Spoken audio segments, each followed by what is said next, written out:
Bonjour, hello.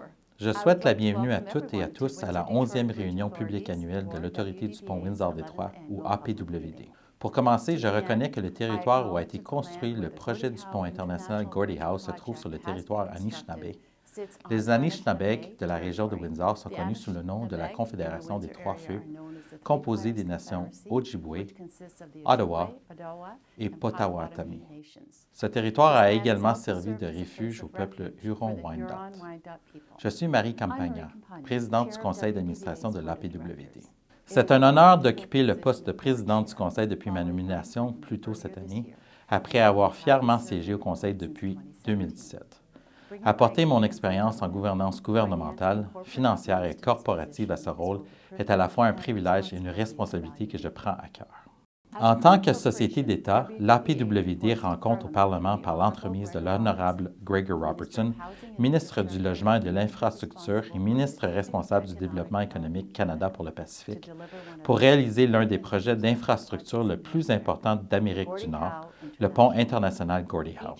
Chaque année, conformément à la loi sur la gestion des finances publiques, nous tenons une assemblée annuelle pour faire le point sur nos progrès et partager notre avancement vers la réalisation de ce projet historique. Le conseil d'administration continue de superviser les activités et les affaires de l'APWD, offrant orientation et conseil à l'équipe de direction exécutive.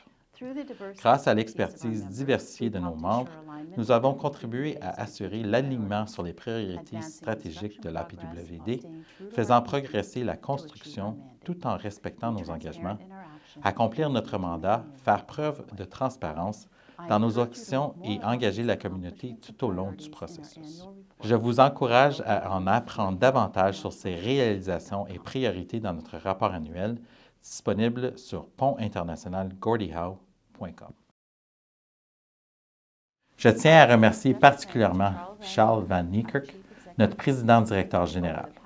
Au cours des 2 dernières années, y compris la période visée par le rapport de l'exercice 2024-2025, Charles a guidé l'organisation à travers des étapes cruciales de notre projet, depuis la connexion du tablier du pont jusqu'à des étapes importantes de la construction et de la préparation opérationnelle.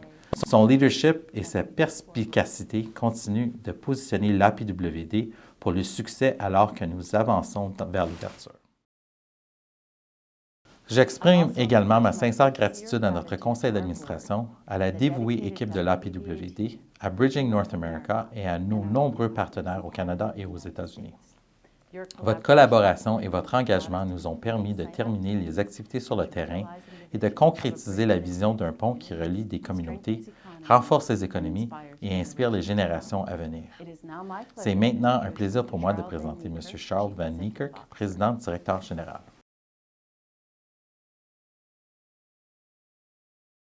Merci, Marie. Bonjour à toutes et à tous.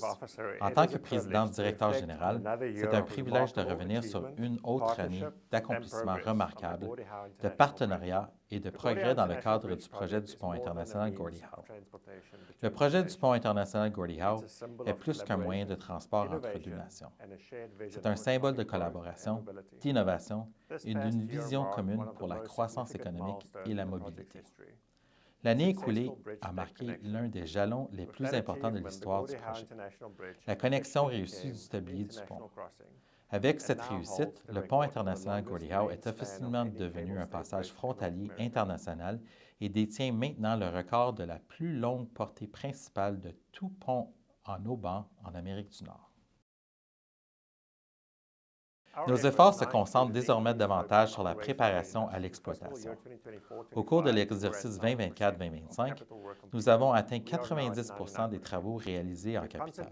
Nous sommes maintenant à 99 %. Nous concentrons nos efforts sur les phases finales de construction et l'équipe du projet travaille en étroite coordination avec les agences gouvernementales pour préparer les postes d'entrée au Canada et aux États-Unis à leur pleine fonctionnalité. Les équipes ont travaillé à la mise en œuvre d'installations de sécurité et d'inspection aux frontières et à la fine pointe de la technologie, tout en testant les systèmes qui garantiront une expérience de voyage sûre, sécuritaire et efficace. Le sentier polyvalent, autre caractéristique majeure de ce projet, approche aussi de son achèvement en offrant un nouveau passage gratuit pour les piétons et cyclistes entre le Canada et les États-Unis. La sécurité demeure une valeur fondamentale.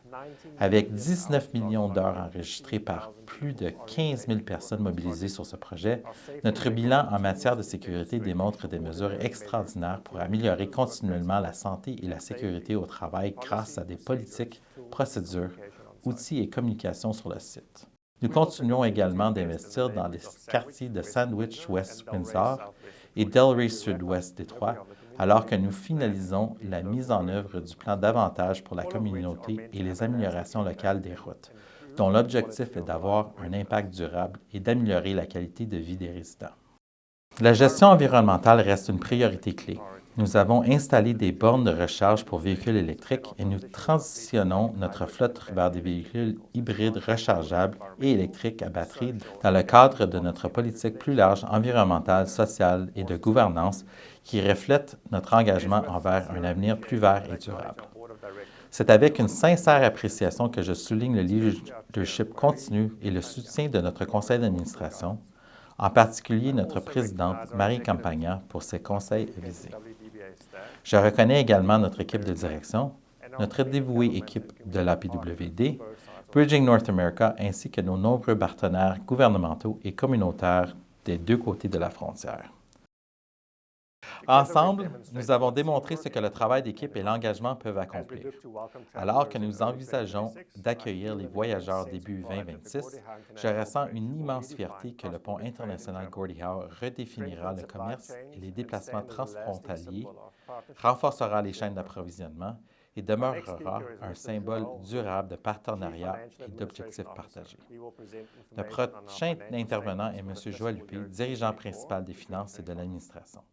Il présentera les états financiers pour l'exercice 2024-2025. Merci, thank you. En tant que dirigeant principal des finances et de l'administration de l'APWD, j'apprécie l'occasion de travailler aux côtés du président-directeur général, de l'équipe de direction exécutive et du conseil d'administration pour la réalisation du projet du pont international Gordie Howe. Les états financiers contenus dans notre rapport annuel 2024-2025 ont été déposés au Parlement le 6 octobre 2025 et sont disponibles sur notre site web pontinternationalgordiehowe.com. Ils ont été préparés conformément aux normes comptables pour le secteur public du Canada et vérifiés par le Bureau du vérificateur général du Canada. Merci au comité de vérification du Conseil pour leur diligence continue, leurs recommandations et leur travail visant à garantir que l'information financière et les contrôles internes de l'organisation répondent aux exigences nécessaires pour produire ces états financiers.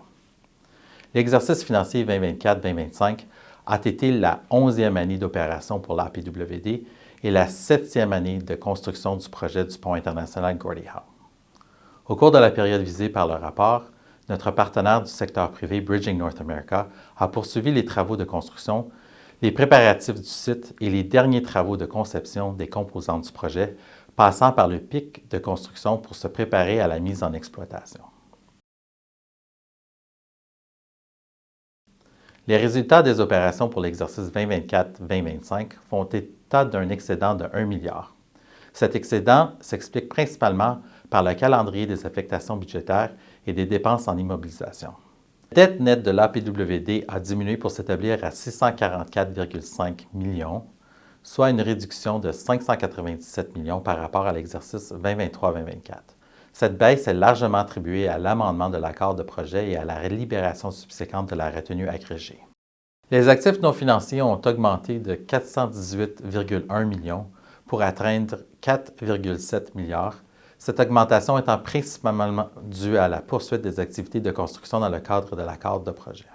Le total des affectations reçues au cours de l'année s'est élevé à 1,2 milliard, net des affectations remboursées de 25,7 millions, comparativement à 1,2 milliard pour l'exercice précédent. Ces affectations ont servi à financer les activités de construction dans le cadre de l'accord de projet, les activités au Michigan, les coûts de conception, d'ingénierie et les opérations de l'APWD. Comparativement à l'année précédente, les dépenses ont diminué de 154 millions. Cette diminution des dépenses s'explique en partie par la réduction des coûts liés à l'échangeur I-75 au Michigan, aux services professionnels, à l'amortissement et aux améliorations des routes locales. Les coûts relatifs à l'échangeur I-75 et aux améliorations des routes locales ont diminué parce que les travaux réalisés sur ces parties du projet touchent à leur conclusion naturelle. Les services professionnels et les services juridiques ont tous deux été réduits parce que l'appui requis pour parvenir à un règlement à mi-parcours du projet a été considérablement réduit, l'accord ayant été signé tard dans l'année précédente. L'amortissement est réduit en raison du calendrier ajusté par l'achèvement du projet, ce qui signifie une période d'amortissement prolongée. Les objectifs stratégiques, les livrables et les résultats attendus de l'APWD pour 2024-2025 sont cohérents avec ceux de son plan d'entreprise 2023-2024. Ces objectifs ont été mis à jour en tenant compte des progrès réalisés sur le projet. La discussion de gestion et les états financiers débutent à la page 48 de notre rapport annuel, qui est disponible sur notre site Web ou en format alternatif sur demande. Au nom du conseil d'administration et de l'équipe de direction, je vous remercie de votre intérêt pour l'autorité du pont Windsor-Détroit et le projet du pont international Gordie Howe. Pour toute question de suivi, veuillez nous contacter au 1-844-322-1773 ou à info@wdbridge.com. Ceci conclut la réunion publique annuelle de l'Autorité du pont Windsor-Détroit pour la période de rapport 2024-2025.